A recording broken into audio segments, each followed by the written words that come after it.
मानव मस्तिष्क यानी human brain मानव शरीर का सबसे महत्वपूर्ण अंग है जो हमारे विचारों, यादों, भावनाओं और हर शारीरिक कार्य को नियंत्रित करता है। यह तंत्र का केंद्रीय हिस्सा है और सभी शारीरिक क्रियाओं और मानसिक प्रतिक्रियाओं को नियंत्रित करता है। यह केवल शारीरिक गतिविधियों को ही नहीं बल्कि मानसिक प्रतिक्रियाओं जैसे सोच, निर्णय, यादें, संवेदनाएं और संवाद को भी नियंत्रित करता है।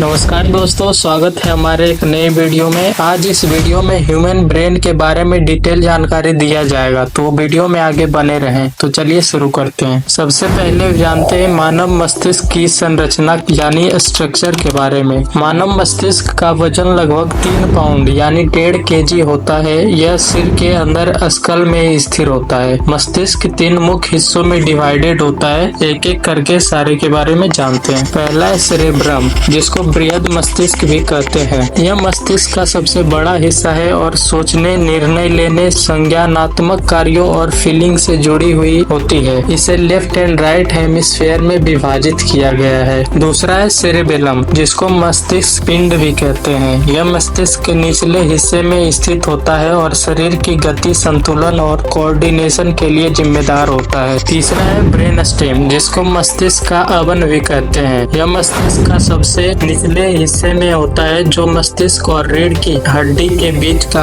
कनेक्शन है। यह श्वसन, हृदय गति और अन्य ऑटोमेटिक शारीरिक कार्यों को नियंत्रित करता है। अब जानते हैं मानव मस्तिष्क के कार्य के बारे में। मानव मस्तिष्क का कार्य बहुत जटिल और विविध है। इसके मुख्य कार्यों में से कुछ निम्नलिखित यहाँ दिया गया है। पहला है कॉन्जुगेटिव फंक्शन, सोच और समझ। मस्तिष्क हमारे विचारों और निर्णयों को नियंत्रित करता है। यह विभिन्न विचारों को जोड़ता और तर्क तथा एनालिसिस करने में मदद करता है। स्मृति मतलब यादें। मस्तिष्क में हमारी सभी यादें स्टोर्ड होती है। यह जानकारी को शॉर्ट टर्म को फुल टर्म यादें में बदलता है। भाषा और संवाद। मस्तिष्क में भाषा और संवाद से संबंधित क्षेत्रों का कोऑर्डिनेशन होता है, जैसे समझना, बोलना और लिखना। यह तो हो गए कॉन्जुगेटिव फंक्शन के बारे में। अब जानते हैं इसका दूसरा, सेंसरी प्रोसेसिंग, संवेदनाओं का प्रसंस्करण के बारे में। मस्तिष्क शरीर के डिफरेंट हिस्सों में आ रही संवेदनाओं जैसे देखना, सुनना, छूना, स्वाद और गंध को समझता, संसाधित करता है। यह जानकारी मस्तिष्क के अलग अलग क्षेत्रों में जाती है जो प्रत्येक प्रकार की संवेदना को विशेष रूप से प्रोसीड करते हैं। उदाहरण के लिए दृश्य जानकारी को मस्तिष्क के दृश्य क्षेत्र में प्रोसीड किया जाता है, जबकि आवाज जानकारी को आवाज के क्षेत्र में प्रोसीड किया जाता है। नेक्स्ट है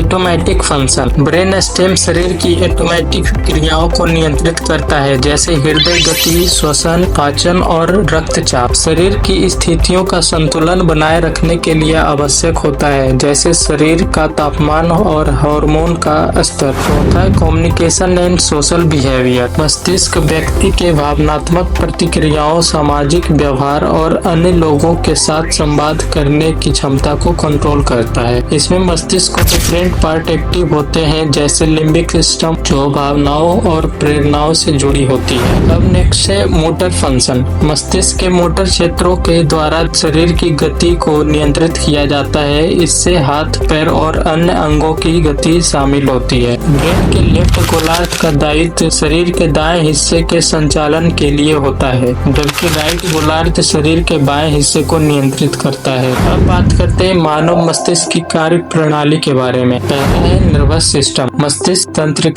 का केंद्रीय अंग है। इसमें नर्वस यानी तंत्रिका कोशिकाएं और साइनेप्स यानी न्यूरॉन्स के बीच संचार स्थल शामिल होते हैं। जब भी मस्तिष्क को किसी प्रकार की जानकारी प्राप्त होती है तो न्यूरॉन्स उसे एक दूसरे से कम्युनिकेट करता है और न्यूरॉन्स के द्वारा भेजे गए संकेत तंत्रिका तंत्र के माध्यम से मस्तिष्क और शरीर के विभिन्न हिस्सों तक पहुंचते हैं। दूसरा है साइनेप्सिस एंड न्यूरोट्रांसमीटर। जब एक न्यूरॉन्स दूसरे से संकेत भेजते हैं तो वह साइनेप्स के माध्यम से अन्य न्यूरॉन्स को एक्टिव करता है। यह संकेत इलेक्ट्रिकल और रासायनिक रूप में होता है। न्यूरोट्रांसमीटर जैसे डोपामिन, सेरोटोनिन और ग्लूटामेट इन सिग्नल को आगे भेजने में मदद करते हैं। तीसरा है लिम्बिक सिस्टम। यह मस्तिष्क का वह हिस्सा है जो भावनाओं, प्रेरणाओं और यादों से संबंधित है। इसमें हिप्पोकैम्पस, एमिगडाला और अन्य संरचनाएं शामिल होती है। यह हिस्सा भय, आनंद और अन्य भावनात्मक प्रतिक्रियाओं को कंट्रोल करता है। चौथा है न्यूरोप्लास्टिसिटी। मस्तिष्क की अद्भुत क्षमता है कि खुद को बदल सकता है, यानी मस्तिष्क नए अनुभवों और सीख के साथ अपनी संरचना को फिर से बना सकता है। यह प्रतिक्रिया न्यूरोप्लास्टिसिटी कहलाती है। ओवरऑल इस वीडियो में हमें यह सीख मिलती है कि मानव मस्तिष्क एक जटिल और यूनिक अंग है, जीवन के हर पहलू को कंट्रोल करता है। इसके कार्यों को समझ मानव मस्तिष्क के विभिन्न पहलुओं को समझाने में हमारी मदद करती है। मस्तिष्क का प्रत्येक क्षेत्र का कार्य और उसकी आपसी संबंध